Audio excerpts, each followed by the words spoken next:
శ్రోతలకి నమస్కారం. 'భాస్కర శతకంలోని తరువాత పద్యం చెప్పుకుందాం.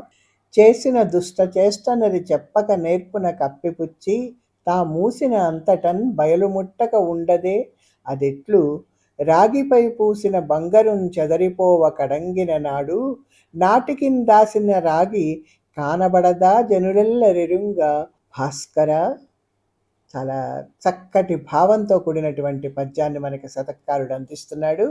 మంచి ఉదాహరణ కూడా తీసుకొచ్చాడు.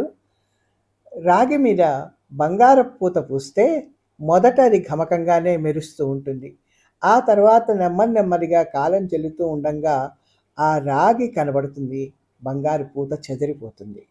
అట్లాగే దుష్టుడు, దుర్మార్గుడు తను చేసిన పాపం పని దాచిపెట్టాలని ప్రయత్నం చేస్తే అప్పటికి దాగుతుంది, కానీ కాలం గడిచిన కొద్దీ అది కూడా బయటపడుతుంది.